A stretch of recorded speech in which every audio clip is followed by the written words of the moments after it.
Shavua Tov Umvorach, le Dalet Shvat, c'est la Hiloula de notre maître Rabbi Israël Abou Hsira, qu'on l'appelle Baba Saleh, Zechar Sadiq Vekadosh Lebracha. On a tous entendu parler, certains ils ont mérité le voir et recevoir ses bénédictions, mais quoi qu'il arrive, il était connu, Miloumad Benissim, et surtout qu'il avait des brachot très très puissantes et une vision extraordinaire. On va essayer, Bezrat Hashem, de raconter quelques histoires sur lui. Alors les histoires, ça finit pas. Et tous les ans à Saïloula, les gens ils racontent des nissim, biniflaot du passé et même des nissim des miracles qui se sont passés donc à nos jours. Alors lui, il était connu surtout pour les gens qui étaient malades ou les gens qui avaient besoin d'avoir des enfants et il les a bénis. Alors des fois il a demandé certaines choses à faire et des fois il leur a donné à boire. Il est connu avec sa bouteille de mahia qu'elle ne finissait jamais. Il couvrait la bouteille, il servait aux gens et les gens y buvaient. Une fois notre maître Rabbi Moulad Khaliaou Zichrono Baracha, il lui parlait un petit peu de sa grandeur, comment il prend une bouteille pleine et il sert tout le monde, elle finit jamais. Il a dit, c'est une force. Il a dit, je sais pas, c'est Hachem qui fait que la bouteille, elle se remplit toute seule. Jamais il mettait donc les choses sur lui. Et bien sûr, ça c'est connu, donc la force des tzadikim. On va commencer par une histoire, bien sûr miraculeuse. C'est qu'on raconte une fois, il y avait une jeune fille de Netivot. Elle a un problème au niveau de son pied. On l'a amenée à l'hôpital. Le médecin, il lui a injecté un produit, un médicament pour la soigner. Et donc ça a fait un effet plutôt secondaire et ses deux pieds, ils se sont paralysés. Et là vraiment, la situation était très très délicate et les médecins, ils étaient très embêtés par sa situation. Et ils ont fait une réunion d'urgence et ils ont décidé qu'il faut l'envoyer à une autre ville, donc à Tel HaShomer à Bnei Brak. Sa famille qui a entendu ça, elle était très embêtée. Ils savaient que c'est un danger pour la petite. Et eux, ils habitaient Netivot. Ils sont partis voir le Baba Saleh. Ils lui ont parlé de la situation. Alors Baba Saleh commence à réfléchir, regarder. Alors il leur donne une bouteille pleine d'eau et il leur dit, écoutez, allez-y chez la petite et il faut la oindre avec cette eau-là et Be'ezrat Hashem, vous verrez des miracles. Ils sont partis jusqu'à Bnei Brak, ils sont arrivés tard la nuit. Alors ils ont demandé au médecin, voilà, on est venu, on a envie de oindre notre fille avec cette eau-là. Ils ont dit, écoutez, c'est tard maintenant, il est minuit. On verra demain. Alors ils ont dit d'accord, ils ont déposé la bouteille à côté de la petite, ils sont partis.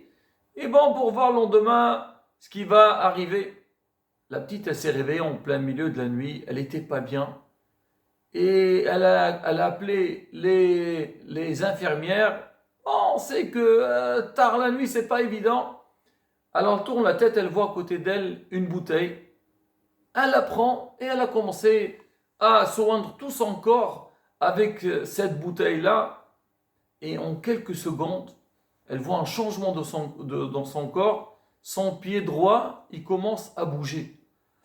Ah, elle était contente. Mais d'un autre côté, elle espérait que le deuxième pied aussi, il va bouger. Mais non. Ça, il y avait une petite fille qui était à côté, dans le lit d'à côté. Quand elle l'a vu, elle a dit, s'il te plaît, elle a vu le miracle, tu peux me donner de cette eau-là, moi aussi j'ai envie de faire la même chose. Et elle s'est endormie, elle n'était pas bien. Elle voit Baba Saleh qui apparaît chez elle, dans le rêve, où elle le voit comme ça, l'ombre de Baba Saleh, il lui dit, ma petite, ne t'inquiète pas, Be'ezrat Hashem, tu seras sain et sauf et tu marcheras sans aucun problème. Elle se réveille, toute contente.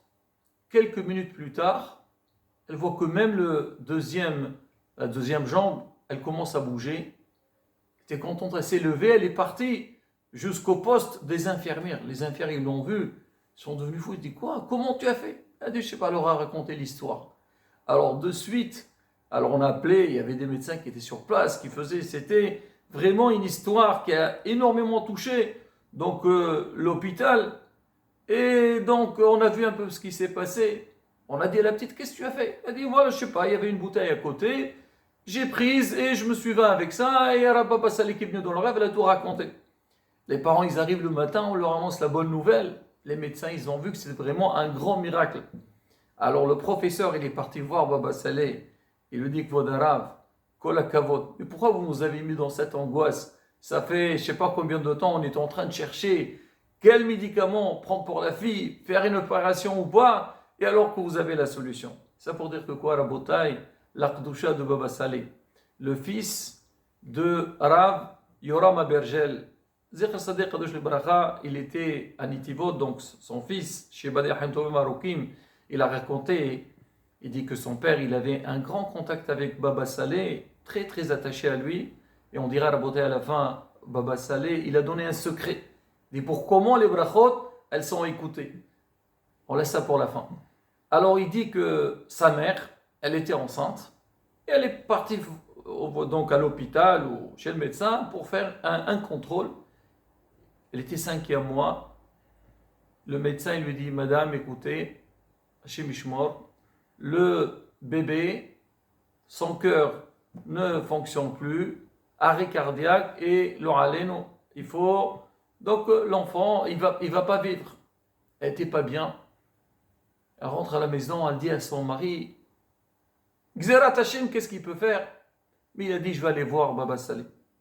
Il est parti voir Baba Saleh, il lui a raconté, il a dit, les médecins, ils veulent enlever le bébé, qu'est-ce que vous dites? Baba Saleh réfléchit, il lui dit non, dis-leur non, on ne veut pas enlever, on le garde et Be'ezrat Hashem, il viendra dans le monde sans aucun problème.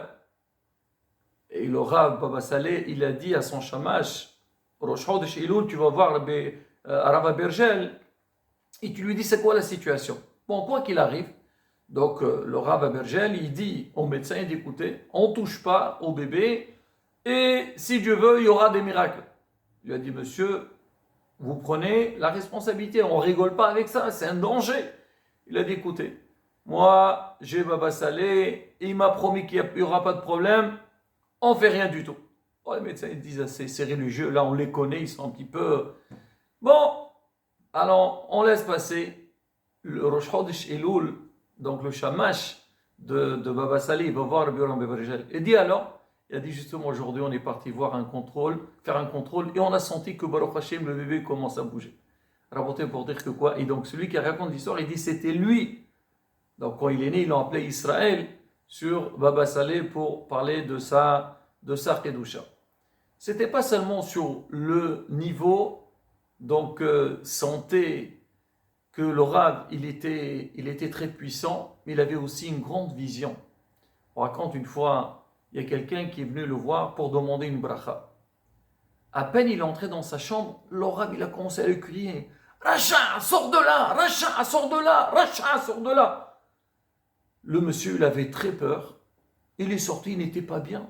Il ne comprenait même pas qu'est-ce qu'il a fait. Lui, il avait l'habitude de venir chez le Rav. Toujours, il reçoit des brachot.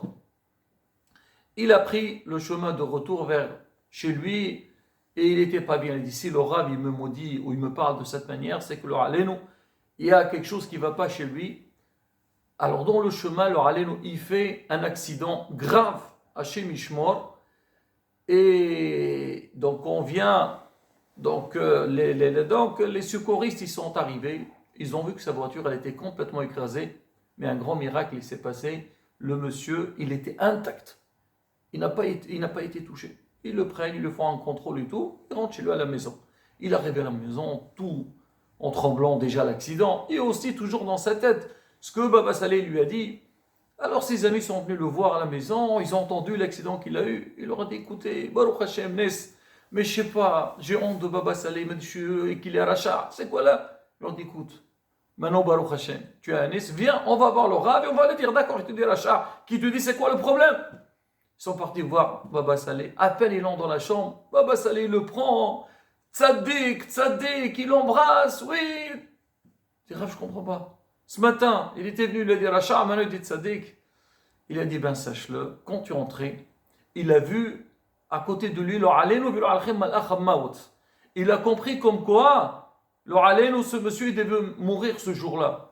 Ah, qu'est-ce qu'il a fait le boss? Il dit, Rachar, sors de là. Il dit, je ne parlais pas de toi. Je parlais de Malachamot qui était à côté. Je dis, sors d'ici, sors d'ici. Toi, tu as compris que c'était pour toi. Donc, tu as eu honte.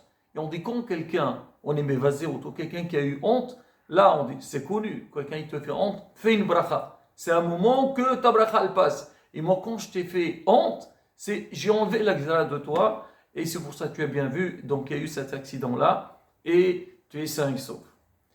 Baba Saleh n'était pas seulement, n'avait pas des visions seulement par rapport à ce qui va se passer avec les gens. Même dans sa vie privée, sur chaque détail, il avait une force. Il comprenait, il savait ce qui se passe. Alors on sait que selon la halakha, bien sûr aujourd'hui on dit c'est bien que le mois de Elul, on vérifie nos mezozot et nos tefilin. Au niveau des tefilin, selon la halakha, on dit si quelqu'un il met les tefilin tous les jours, normalement il n'a pas besoin de vérifier parce que c'est une hazaqa que, puisque tu les as vérifiés au début, ils sont cachés.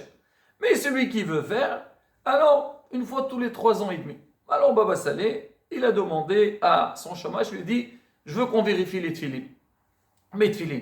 Et les a emmenés au sofer, on a vérifié, on les rend. Rav, ils sont cachés, il n'y a pas de problème. Le Rav, il leur dit non, vous ne l'avez pas bien vérifié. Allez, encore une deuxième fois. Bon, ça arrive.